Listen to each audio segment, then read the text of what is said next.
funcional. É um termo que vocês já devem ter ouvido, que está diretamente relacionado com a biodiversidade e é daqui que vem a resistência e a resiliência dos ecossistemas. Portanto, se nós queremos trabalhar à séria com um equilíbrio a nível de plantas, nós temos que trabalhar esta biodiversidade. Okay? É ela que vai dar a resiliência dos ecossistemas. E se repararem, mais uma vez aqui, nós conseguimos ir buscar serviços do ecossistema. Se eu estiver a trabalhar com cobertos vegetais, se eu estiver a trabalhar com microbiologia de solo, eu consigo ir buscar serviços como sequestro de carbono, vocês já ouviram falar, a regulação dos polinizadores, que é bastante importante, principalmente agora nas culturas do amendoal, a regulação da fauna auxiliar, a fertilização do solo e a regulação climática.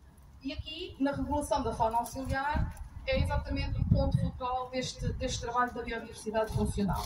No fundo, o que nós fazemos é tentar aumentar esta fauna auxiliar e melhorar a limitação natural das nossas pragas. Como é que nós fazemos isto? Primeiro de tudo, a fauna auxiliar são aqueles insetos que nós queremos muito que existam nas nossas parcelas. A maior parte deles são difíceis de ver, portanto, só com métodos de captura é que nós conseguimos perceber que eles estão lá. Mas a única forma de mexer com eles é através de infraestruturas, que nós chamamos de infraestruturas ecológicas porque têm este papel importante na parte ambiental. E, portanto, o que nós tentamos aqui criar são, quer estas IEs, que no fundo vão ser sedes e coberto vegetal, como também áreas de compensação ecológica, porque não funciona ou funciona mal se nós tivermos na nossa parcela só um coberto vegetal.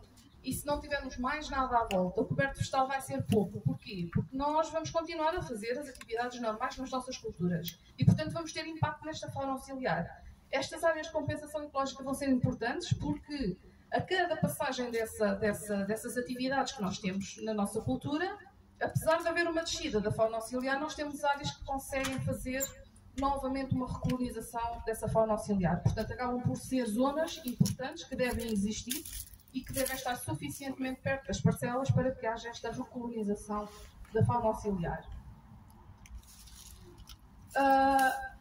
Nós temos indicações da OILB muito claras, que nos diz que para que estas IEs de facto estabeleçam a fauna auxiliar, elas têm que representar 5% da área da exploração, sendo o ideal 10%.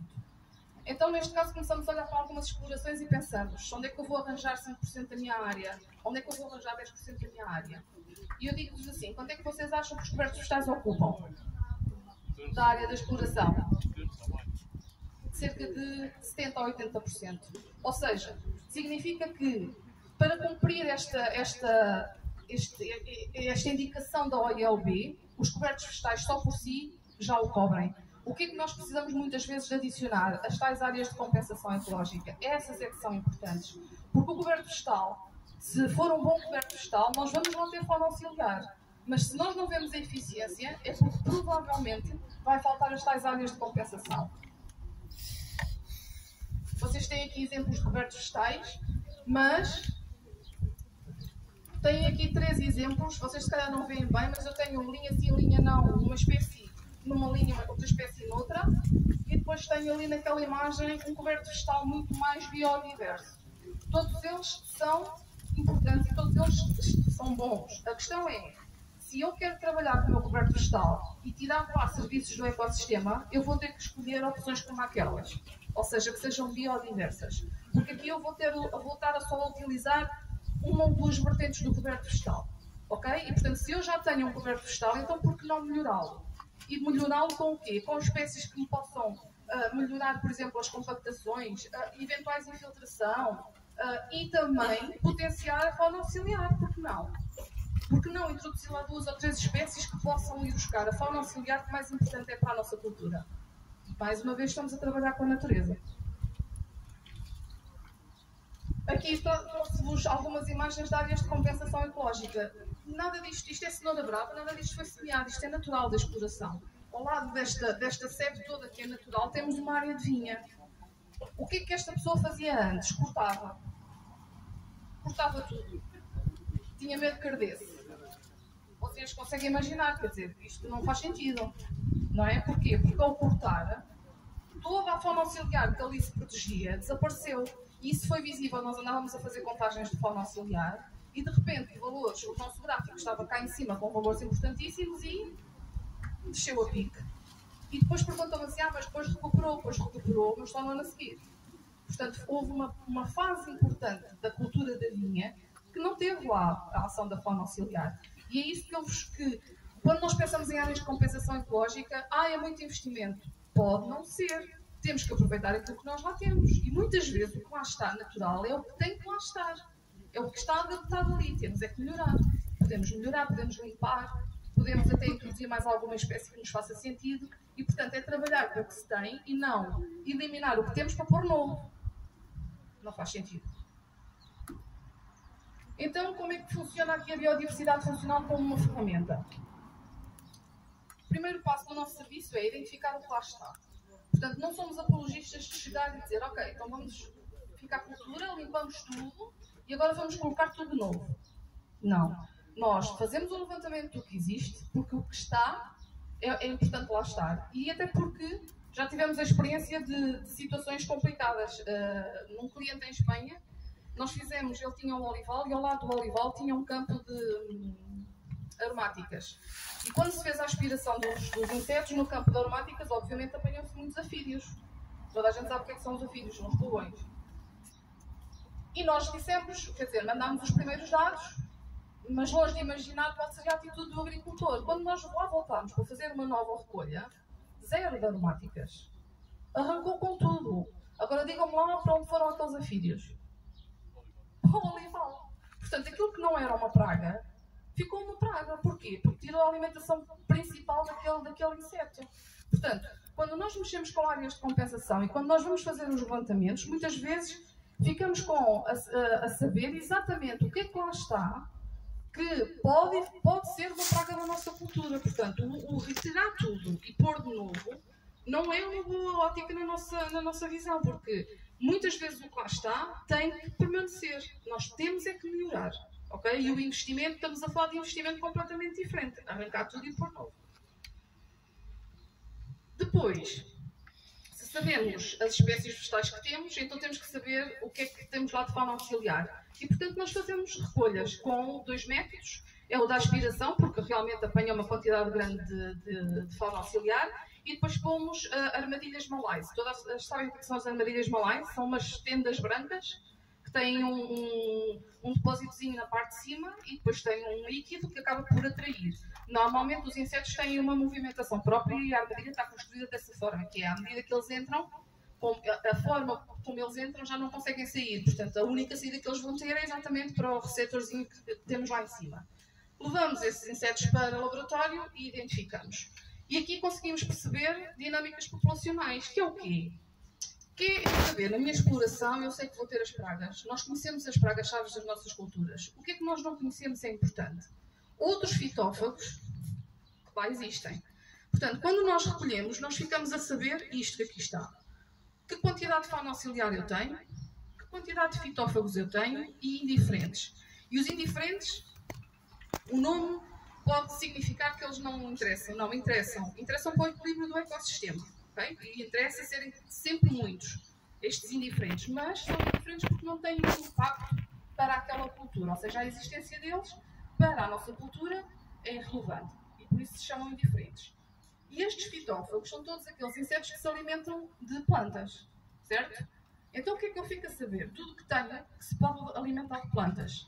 E depois consigo ficar a saber, dentro de tudo o que lá está, o que é realmente pragas.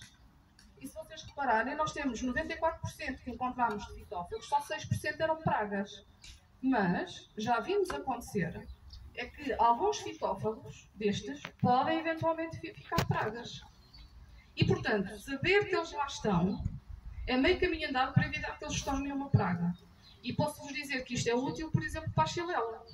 Vocês já devem ter ouvido falar. Porque a xilela tem vários vetores e eu ando à procura de uma cicadela, mas depois tenho outros hemípteros que têm exatamente a mesma capacidade de transmissão do vírus e eu nem sequer sei que eles lá estão.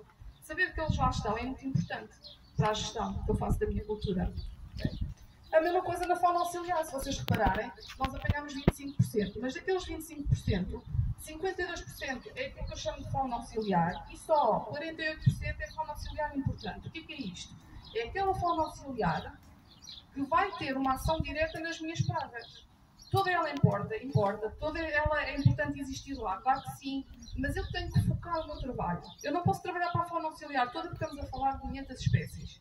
Eu tenho que saber, as minhas pragas são estas, a minha fauna auxiliar é esta, e portanto é para esta que eu vou trabalhar. Então, quando eu vou fazer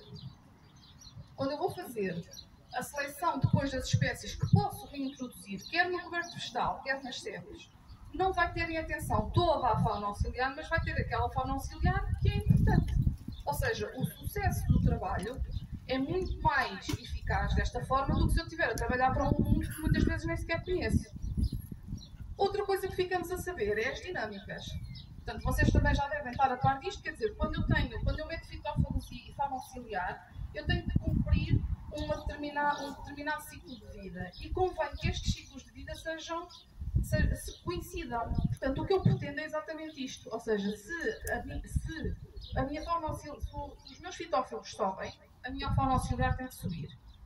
Se há uma descida, os outros também normalmente descem. A fauna auxiliar é muito mais sensível do que os fitófagos, não é? Agora, se eles tiverem um comportamento idêntico, obviamente que isto me dá uma segurança muito maior na gestão de pragas. Porque eu sei que se não quiser tratar já, se calhar consigo aguentar e até diminuir 1, 2, 3 tratamentos. Porque sei que tenho lá uma competição entre fauna auxiliar e fitófagos.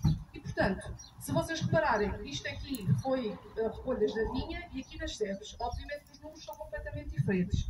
Eu na cultura tenho sempre o menor número. Mas isto é uma vinha biológica e já começa a ter efeitos. Se vocês repararem, a minha fauna auxiliar já está a nível acima populacional da minha praga. E isto significa que consigo ter um equilíbrio. Em muitas outras situações é uma situação contrária, mas consigo perceber o que é que eu posso melhorar para atingir estes resultados. E só para terminar, que já estão fartos de me ouvir, deixar-vos só aqui estes 2 pontos. Que a biodiversidade funcional não se pode pensar nela só isolada, ou seja, não podemos pensar na fauna auxiliar só por ela existir e não ter outros recursos. Nós só temos esta fauna auxiliar se nós tivermos riqueza nas IEs, quer seja nos cobertos vegetais, quer seja em áreas de compensação biológica. E depois pensar numa situação que é muito importante ultimamente, que é atribuir às explorações valor ecológico. Isto é importante, porque o produto final que sai destas explorações tem um valor acrescentado.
Chama-se biodiversidade.